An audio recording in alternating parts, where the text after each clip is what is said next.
कि हमको पता है जन्नत की हकीकत गालिब, मगर दिल को बहलाने का ख्याल अच्छा है। दिमाग काम नहीं कर रहा उनका। किसका? मोदी जी का। सरकार अच्छा नहीं चल रहा है, स्टूडेंट के लिए तो एकदम अच्छा नहीं है। डायनासोर का प्रजाति लुप्त हुआ था ना, वैसे ही भाजपा भी लुप्त हो जाएगी देश से। मतलब सर पेपर निकलता है, उसका फॉर्म पड़ता है, बच्चे फीस अच्छे से जमा करते हैं, फिर उसके बाद में वो पेपर देने जाते हैं, पेपर देने के बाद पेपर लीक हो जाता है, फिर उनका पूरा फ्यूचर बर्बाद हो जाता है। हाँ, आराम से बोल दे रहे हैं, क्या करना है उनको, बोलना ही तो है, इससे ज़्यादा और कुछ काम है? रोजगार नहीं मिल रहा है। हम लोग उत्तर प्रदेश से बिहार में पेपर देने आए हैं। योगी जी के गोरखपुर से आए हैं लड़के पेपर देने, अपना गोरखपुर नहीं संभाल पा रहे हैं, वो क्या संभालेंगे यूपी? ये घबराए हुए हैं। 400 पार नहीं, 400 पार के बाद जितनी सीटें बच रही उतनी ही आएंगी। मोदी जी कह रहे हैं कि आप लोग सरकारी नौकरियों को रोजगार समझ लेते हैं, पकौड़ा तलिए ना जी।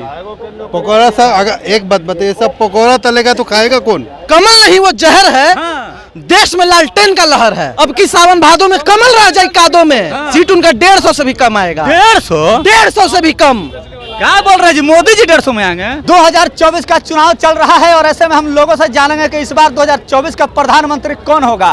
एक तरफ इंडिया गठबंधन की तरफ से अभी कोई चेहरा सामने नहीं आया, तो वही एनडीए गठबंधन की तरफ से नरेंद्र मोदी के चेहरे को फिर से एक बार आगे किया गया है। क्या नरेंद्र मोदी हैट्रिक लगा पाएंगे या नहीं लगा पाएंगे? पटना जंक्शन पर है, जनता से हम जानेंगे कि क्या नरेंद्र मोदी जो नारा दिया है कि अब की बार 400 पार और बिहार में 40 हमार, हो पाएगा कि नहीं हो पाएगा, जनता से जानते हैं। 2024 का प्रधानमंत्री किसे देखना चाहते हैं आप? राहुल गांधी। राहुल गांधी। हाँ। नरेंद्र मोदी? रोजगार और तमाम मुद्दे हैं जो नहीं देखना चाहेंगे। नरेंद्र मोदी तो रोजगार दे रहे हैं, उनके लोग कह रहे हैं नरेंद्र मोदी हर साल रोजगार दे रहे हैं। नरेंद्र मोदी के शासन का पेपर भी लीक हो रहा है, अभी तो एक मुद्दा है ना। पेपर लीक क्या? हाँ, पेपर नहीं लीक हो रहा है, बिल्कुल हो रहा है। यूपी में हुआ, आरो हुआ। मतलब सर पेपर निकलता है, उसका फॉर्म पड़ता है, बच्चे फीस अच्छे से जमा करते हैं, फिर उसके बाद में वो पेपर देने जाते हैं, पेपर देने के बाद पेपर लीक हो जाता है, फिर उनका पूरा फ्यूचर बर्बाद हो जाता है। हम लोग यहाँ बिहार में पेपर ही देने आए हैं इस समय। कहाँ से आए हैं? हम अयोध्या से हैं। अयोध्या? जी हाँ। बाबा की नगरी।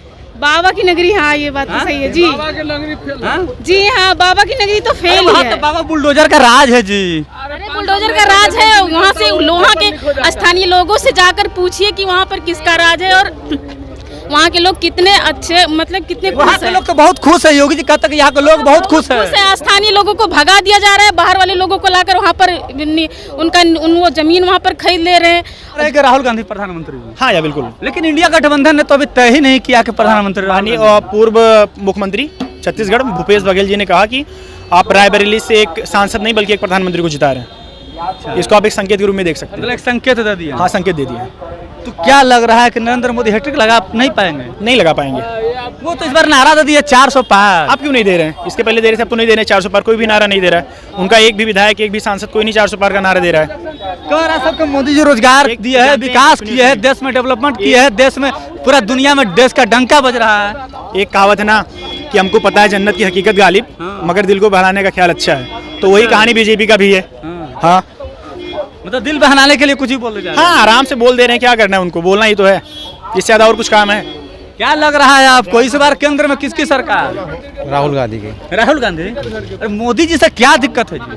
रोजगार नहीं मिल रहा है। हम लोग उत्तर प्रदेश से बिहार में पेपर देने आए हैं। ये उत्तर हालत प्रदेश से जी। अरे योगी जी तो हमेशा बेरोजगार देते हैं जी, रोजगार निकालते हैं, नौकरी योगी जी के गोरखपुर से आए हैं लड़के पेपर देने, अपना गोरखपुर नहीं संभाल पा रहे हैं, वो क्या संभालेंगे यूपी? जी। अरे तो बुलडोजर का राज है, सरकार अच्छा चल रहा होगा वहाँ? सरकार अच्छा नहीं चल रहा है, स्टूडेंट के लिए तो एकदम अच्छा नहीं है। स्टूडेंट के लिए एकदम अच्छा नहीं है। इलाहाबाद रहता हूँ, वहाँ पर लड़के पिट रहे हैं। जो चुनाव होते थे विश्वविद्यालय में बंद हैं। नए लड़के राजनीति में नहीं आ पा रहे हैं, पूरी तरह से दबा दिया गया है स्टूडेंट। मोदी जी से युवा अभी नाराज चल रहा है जी, बहुत ज्यादा बेरोजगारी को लेकर के। जी, मतलब मोदी जी रोजगार नहीं दे पा रहे हैं? नहीं। लेकिन कह रहे हैं उनके लोग कि अब की बार 400 पार और दुनिया में डंका बज रहा है, क्या होगा? ये घबराए हुए हैं। 400 पार नहीं, 400 पार के बाद जितनी सीटें बच रही उतनी ही आएंगी। 400 बाद के जो बच रही वो यानी 143? जी महाराज, वो 400 कह रहे हैं, आप 143। दिमाग काम नहीं कर रहा उनका। किसका? मोदी जी का। अरे बीजेपी का हर नेता कह रहा है 400 पार। नहीं, काम नहीं कर रहा है, उल्टा बोल रहे हैं ना। मैं कह रहा हूँ ना, 400 के बाद जितनी बची उतनी आएगी। कांग्रेस कह रही है जी। कि अगर बीजेपी की फिर से सरकार आती है, नरेंद्र मोदी सत्ता में आते हैं, तो ये संविधान खत्म कर देंगे। क्या वाकई में ऐसा है? संविधान खत्म करें ना करें, आरक्षण खत्म कर देंगे। आरक्षण खत्म कर देंगे? जी, खत्म कर देंगे। लेकिन मोदी जी कह रहे हैं मोदी का जीता जी कोई आरक्षण खत्म नहीं कर सकता है। कर देंगे, आप देखिएगा, आरएसएस है उसमें, खत्म कर देगी आरक्षण। वो तो कह रहे हैं कि कांग्रेस अगर आ जाएगी तो आरक्षण आपसे छीन के मुसलमानों को दे देगी। आरएसएस पहले से विरोध में थी आरक्षण के, है और रहेगी। आगे आने वाले चुनाव में अगर उनकी जीत होगी तो खत्म कर देंगे। तो मोदी जी कह रहे अगर कांग्रेस अगर आ जाएगी सत्ता में तो पाकिस्तान खुश हो जाएगा।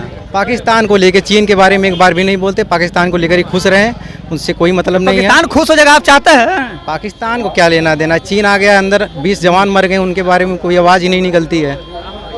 अरे तो पाकिस्तान थर थर काँप रही तो मोदी जी का देन है ना जी। वो क्या कांपेगा थर थर। पाकिस्तान मुद्दा है इनका चुनाव जीतने का, लोगों को भड़काने का, और कुछ नहीं है। कौन भड़काता है लोगों को? यही बीजेपी वाले हैं। बीजेपी वाले जी। देखते हैं अमेरिका का राष्ट्रपति कहते हैं Modi is boss, Modi is boss. America का राष्ट्रपति, अमेरिका को सब जानते हैं वो कैसा देश है।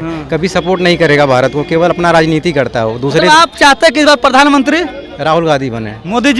मोदी जी ना बने बहुत अच्छा रहेगा स्टूडेंट के लिए, खास तौर पे। मोदी जी ना बने स्टूडेंट के लिए अच्छा रहेगा खास तौर पे। हाँ भैया जी क्या चाह रहे हैं प्रधानमंत्री? प्रधानमंत्री कांग्रेस। कांग्रेस काहे नाराज है मोदी जी से? सब नाराज है, हम थोड़ी नाराज है, पूरी इंडिया नाराज है। क्यों नाराज है? जैसे आप क्यों नाराज हैं? यही बेरोजगारी। बेरोजगारी। मोदी जी कह रहे हैं कि आप लोग सरकारी नौकरियों को रोजगार समझ लेते हैं। पकौड़ा तलिए ना जी। पकौड़ा सा, अगर एक बात बताइए, सब पकौड़ा तलेगा तो खाएगा कौन? अरे मोदी जी लोन दे रहे हैं, 10 लाख लोन दे रहे हैं, वो सब लीजिए, रोजगार करिए। नहीं, मोदी जी लोन नहीं दे रहे हैं। नहीं दे रहे हैं, वो तो कह रहे हैं कि सबको दे रहे हैं। नहीं दे रहे हैं। 5 किलो अनाज दे रहे हैं, हर घर का राशन दे रहे हैं, 5-5 केजी गैस फ्री दे रहे हैं। वही बात तो है, जो अंधभक्त है ना उसी में घूम रहे हैं सब। मतलब 5 मोदी जी किलो नहीं में आ रहे हैं। नहीं आ रहा। हाँ? लालटेन के। लालटेन के? हाँ है, देख ले हम दिले बानी लालटेन। क्या कह रहे हैं इस बार सरकार में कौन? इस बार सरकार में इंडिया गठबंधन। प्रधानमंत्री के लिए देखिए राहुल गांधी जी बन सकते हैं। खड़गे जी का चेहरा है सामने। उसके बाद प्रियंका जी का चेहरा है। मोदी जी जो बोल रहे हैं 400 पार 400 पार, वो क्या होगा? कोई 400 पार 400 पार नहीं होने वाला है। कमल नहीं, वो जहर है। देश में लालटेन का लहर है। लालटेन? देश में कहाँ से लालटेन जी? बिहार भर में ही है लालटेन, पूरा देश में। आपको पता देश में कमल है। सुनिए, अब अगर हम गिना देंगे बिहार से बाहर तो आसमान में मुंह करके थूक लीजिएगा। बगैर सुने झारखंड में, तो झारखंड में है कि नहीं है? देखिए पत्रकार ने कबूला झारखंड में पलामू लोकसभा से लड़ रही है कि नहीं? कमल तो पूरे भारत में खिल रहा है। वह कमल मुरझा रहा है। अब की सावन भादो में कमल रह जाए कादों में। अब की सावन भादो में कमल रह जाए कादों में। 400 पार 400 पार ऊपर कुछ नहीं होने वाला है। बिहार में 40 हमार। सुनिए नरेंद्र मोदी क्या बोल रहे हैं? क्या बोल रहे हैं? 400 पार और बिहार में 40 हमार। सुनिए 400 पार ना डीजल और पेट्रोल का दाम बता रहे हैं। सीट उठ का संख्या नहीं बता रहे हैं। सीट उनका 150 से भी कम आएगा। 150 से भी कम। क्या बोल रहे हैं जी? मोदी जी 150 में आएंगे? तब और क्या पूरा भाजपा जो है लुप्त होने वाला है। जैसे डायनासोर का प्रजाति लुप्त हुआ था ना, वैसे ही भाजपा भी लुप्त हो जाएगी देश से। मतलब 400 पार कुछ नहीं होगा, खत्म हो जाएगा। 400 पार होगा तो इंडिया गठबंधन का होगा। चलिए, तो 400 पार होगा तो इंडिया गठबंधन का होगा। जिस तरीके से डायनासोर विलुप्त हो गया वैसे ही भारतीय जनता पार्टी विलुप्त हो जाएगी और 2024 से मात्र और मात्र 150 सीटों पर भारतीय जनता सिमट जाएगी। ये थे बिहार की जनता। बिहार की जनता ने क्या कुछ कहा आपने सुना। इस पर आपकी क्या प्रतिक्रिया है? कमेंट्स में कुछ जरूर दीजिएगा। तब तक के लिए बहुत बहुत धन्यवाद।